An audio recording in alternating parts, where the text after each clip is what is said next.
আমি সাইমা ইসলাম ফারিন, শহীদ ফারহান ফায়াজের ছোট বোন। ভাইয়া চলে যাওয়ার পর থেকে আমি আমার নর্মাল লাইফে ব্যাক করতে পারিনি।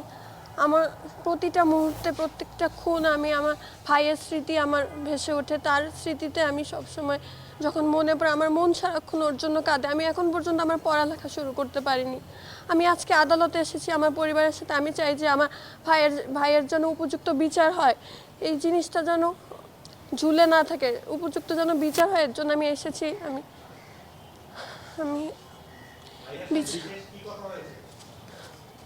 তোমার শেষ কোনো স্মৃতি আছে তার সাথে? শেষ কি বলে আসছিল? ভাইয়ের সাথে শেষ ও যেই দিন আন্দোলনে যে 18 জুলাই ও যেদিন শহীদ হয় তার আগের দিন রাতে ও রাতের বেলা পিৎজা অর্ডার করে। পিৎজা অর্ডার করার পর তখন ও পিৎজা আমাকেও দেয়, আমার সাথে শেয়ার করে। তখন আমার সাথে ওর লাস্ট কথা হয়েছে। তারপরের দিন আর ওর সাথে আমার কোনো কথা হয়নি। ক্যামেরা খুলে ছবি নাও। ওকে। সাইমা ইসলাম ফারিন। সাইমা ইসলাম ফারিন।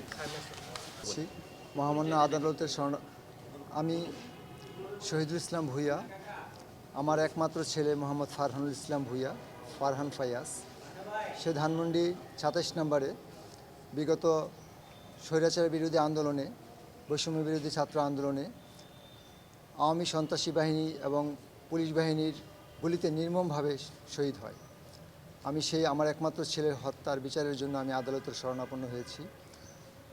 আমি আমার একমাত্র ছেলেকে হারিয়ে আমার ফ্যামিলি পুরো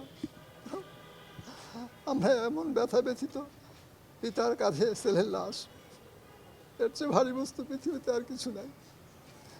আমি মহামান্য আদালতের কাছে শরণাপন্ন হয়েছি, যারা এই হত্যাযোগ্য এই গণহত্যা চালিয়েছে তাদের বিচারের আওতায় এনে উপযুক্ত শাস্তি খুব দ্রুত বিচারের জন্য আমরা আহ্বান জানাচ্ছি আপনাদের মাধ্যমে। ছেলে কি একটাই? জি, আমার একটাই ছেলে।